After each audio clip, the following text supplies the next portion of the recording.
chance to talk to you yet. Thank you. Are there any declarations of disclosable pecuniary interests or other significant interests, please, to this meeting? No disclosures, thank you. I move to item 5, which is the audit plan for the year ending 31st of March 2026. Okay, thank you, Chair. So the first of our papers on the agenda this evening is our audit plan for the year, and this, as usual, sets out the context and initial risk assessment for the 2025-26 audit, and it covers the financial statements audit for both Medway Council and its group accounts, and also the value for money work that we do. Also detailed in the report are areas such as audit fees, our planned timings for the audit team and materiality levels, as well as follow-up on recommendations that were made in previous years. I think a key point that I'd like to highlight, and I think my colleague Matt highlighted at the last Audit Committee meeting, is that we intend to complete the audit for this year to an accelerated or shorter time frame than last year, and we would aim to be issuing the audit opinion by the 30th of November, which will become the statutory deadline for completion of audits by 2026-27. So next year, that will be the deadline we have to meet, come what may. And so this year we're aiming to complete our work by the end of November to demonstrate that we're able to do so and that the council is able to do so as well. So to do this, we've put a number of steps in place, and we've had to reconsider our kind of milestones and targets to make this feasible.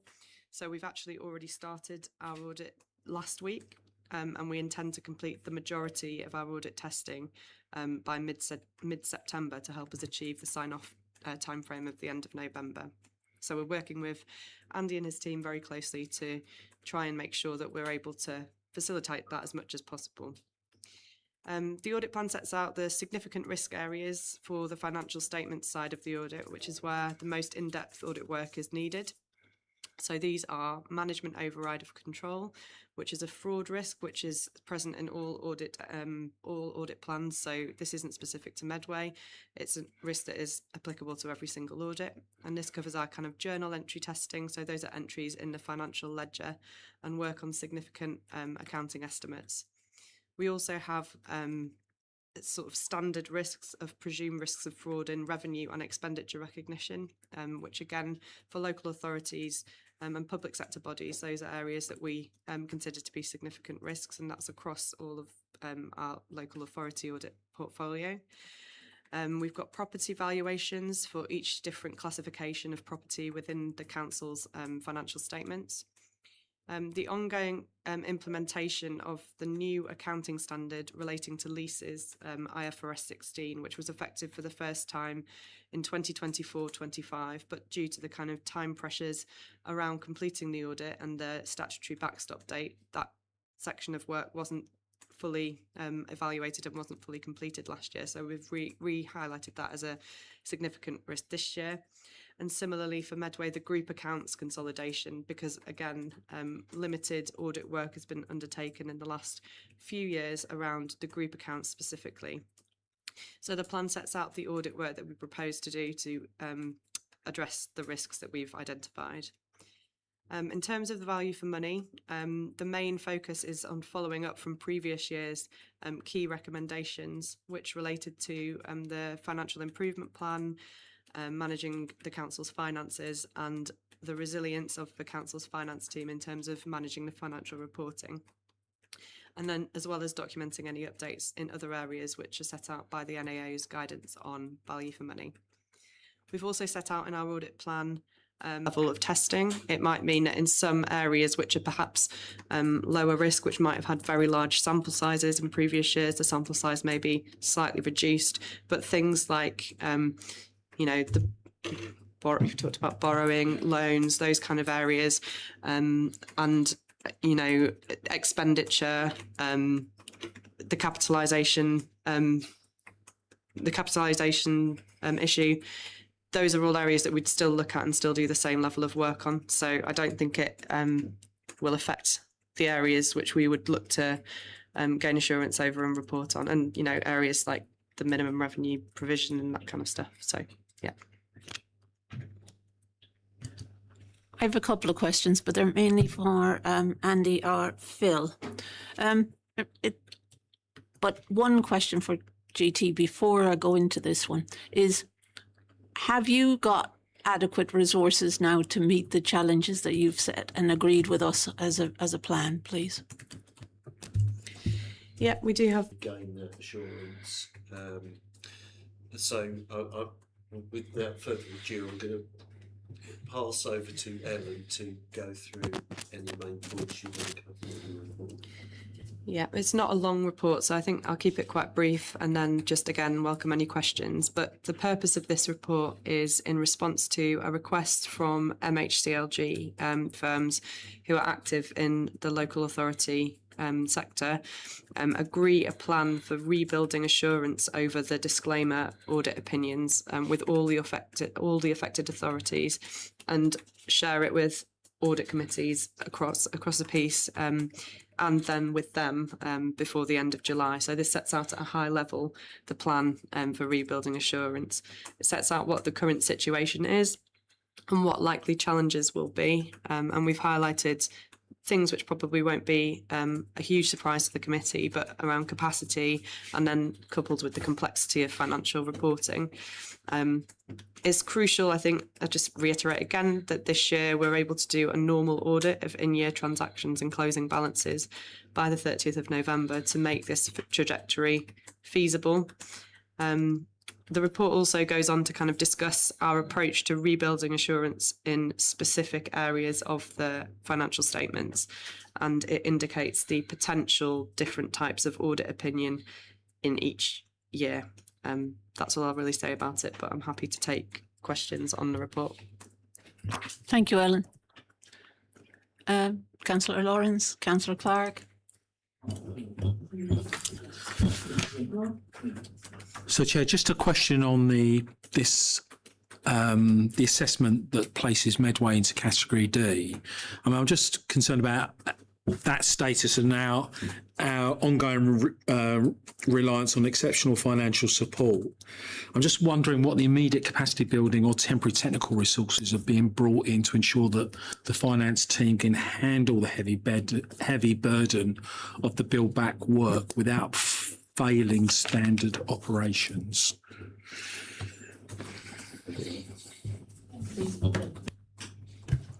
Okay, I kind of answered that in the previous question. So we've got more accountants in the team on the back of the right sizing exercise, but actually, in order for Abby and that team to focus on the business as usual stuff, I've got this external sort of financial consultancy support. They're both former chief finance officers. They've worked in the top job and have got lots of experience in lots of different local authorities to come in and deal with some of the stuff that's a distraction from the day job, really. So that's basically how I'm seeking to tackle it, to free up the team to just focus on core responsibilities and the sort of improvement journey stuff and the preparations for LGR and what have you. I've got these consultants in. So, I mean, just looking a bit of horizon scanning, I know we've got LGR on the horizon, which is a whole nother load of, is it cats in a bag? I don't know what the cliche is. I mean, do you think you can get to that ISA compliant status so that, you know, I don't know whether that's a 1, 2 or 3 year job. And, you know, I think you started by talking about some people having to be pulled off normal work to work with adult social care because of the massive issues there. And I do, and this is no reflection on officers or even on the administration, but we're constantly firefighting. There doesn't seem to be a time where we can actually roll the hose up and go, actually, everything's all right. So this ongoing, you know, challenges that we face, not being naturally a negative person, do you think we're ever going to get to the point where we can actually go, everything's great, the audit's done, we're bang up to date? I think it goes back to the point. It isn't about the capacity and the number of people, or even the skills of the people, the foot soldiers, if you like. It's the fact that we just haven't had that leadership capacity. And I was making demands on Katie and Dave that were the sort of bolt on extra stuff, and they weren't providing that leadership to the team. So what I'm trying to do is free up Abby in her new role to focus. This is our priority. Let's be ready for this audit and let's work on the budgets and let's get the monitoring right. All those core things that I want the Chief Finance Officer to be leading on. And I've got this extra capacity to do the other stuff that's about the improvement journey. So some of those targets that appeared in the FIT plan that had Katie's name against them didn't get done because she was juggling too many balls. Thank you, Joe. I've just got one more question, more around the audit testing. If the audit testing can't resolve the 4-year assurance gap on our statutory reserves, are there any other statutory mechanisms that we can employ, or are we discussing with MHCLG to try and clean up those balances? Thank you. So the audit partners within Grant Thornton do have regular engagement with both MHCLG and PSAA, both on a one-to-one level, and they also attend sector-wide forums which are convened normally by the National Audit Office, which are also attended by partners of all the other firms who are operating in this sector, because this is an issue across the sector. I think you asked earlier around the number of disclaimed audit opinions, and I googled that whilst you were I knew there was a number. It was 216 in February for the 24-25 year out of about 459 local authorities. When we talk about local authorities, it includes police and fire and national parks and those kind of the other types of authority which report under the same accounting framework. So this is a huge issue for MHCLG and for PSAA. The MHCLG and other regulatory bodies have been aware of this for some time and for the potential need for a sector-wide solution. And my understanding, having not been directly involved in that conversation, but my understanding is that they're currently still exploring various options, which may be legislative solutions or may be providing practical support to local authorities. And there are challenges to that around the frameworks for audit because of some of the technical issues, and there are a lot of different system sort of stakeholders at the moment for local authority audit. So that causes some challenges in terms of determining what's the most appropriate solution, and also because the different authorities within that 216 or whatever it was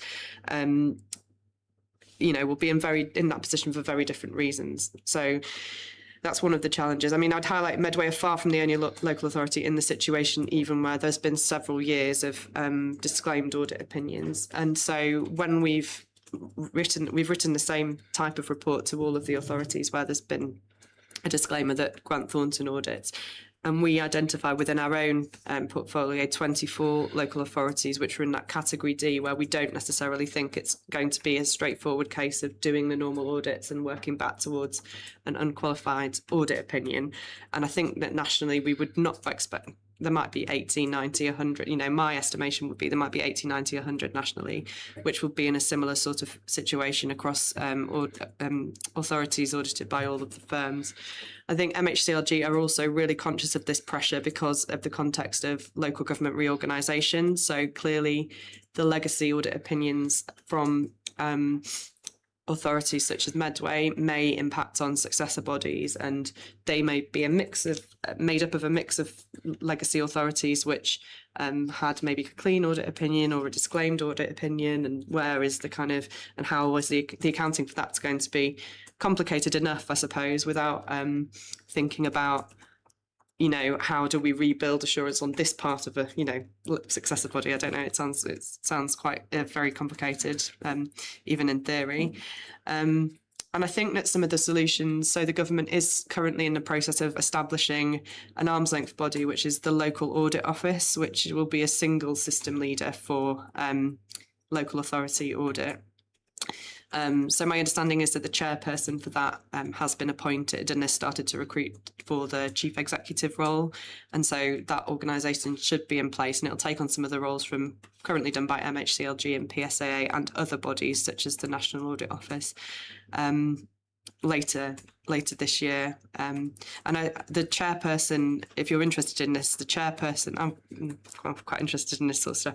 The chairperson who they've appointed for the new local audit office actually went before the MHCLG Select Committee last week, so it's worth sort of watching how he responded to some of the questions from that committee, because he identified some of this specifically as an issue, and in particular in the context of LGR. So yeah, we are working on it as a collective.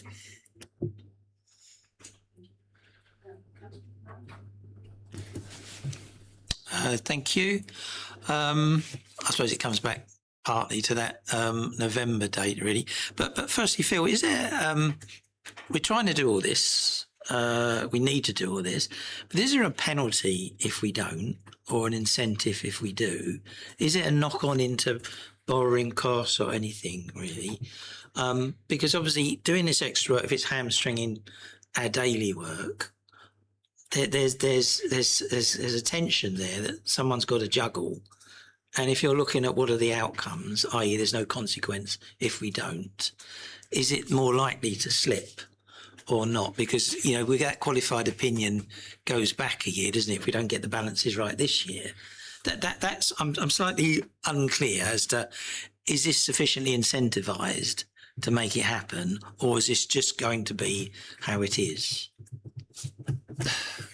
I mean, there aren't really penalties. That's the problem. I suppose it's, you know, it isn't a badge of honour to have a disclaimed opinion any more than it is to have a qualified audit opinion. But there is no penalty, and certainly no financial penalty as such. But the incentive is that I don't want to be the last local authority that has got disclaimed opinions. I want to get to this place, and I think LGR has focused the mind, because I'm sitting around a table with other Kent finance officers. Now, half of them are in the same place as me that have got disclaimed audit opinions, but the other half haven't, and they're all saying, you know, we're a bit worried that we're not going to have that assurance. I mean, the issue is that all the time we've got a disclaimed audit opinion, external stakeholders have no assurance about the financial position of the council. That's the long and the short of it. But no, there isn't a penalty, and there isn't a financial penalty as such. But do you retain that confidence that we can meet these deadlines? I mean, certainly the absence of a financial penalty isn't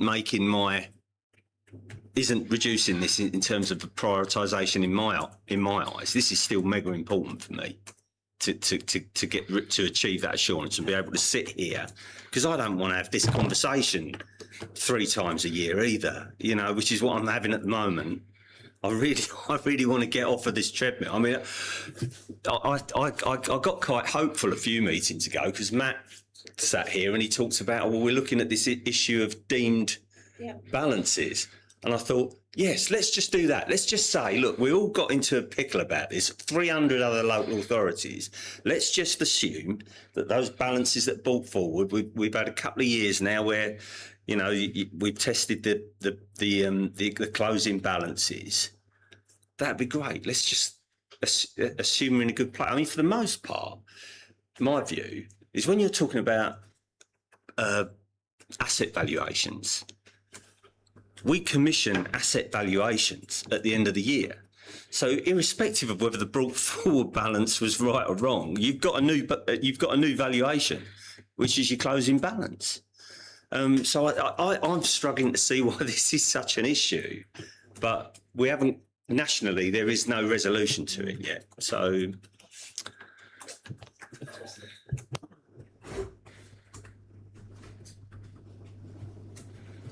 Just for a little bit more clarification, the industry and officers and the chairs of audit are all trying to work towards actually having proper audits, clean audits, and people have been in lots of discussions, and I'm with Phil. We were quite hopeful that there was a way forward, and I'm not really sure where the spanner got thrown in the works on that one, but it did. And Grant Thornton, just as much as ourselves, are trying to face that one out. And there are people having conversations around methodologies that might give us, to be honest with you, a closure on this distraction. Because as Phil says, it is a distraction. So thank you for the question, Councillor Clark. It does help to at least vent about it. Sorry, did I go into No, I did. I do think- I did.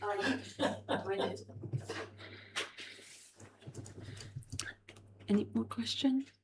My question was basically the same one as Kramer, but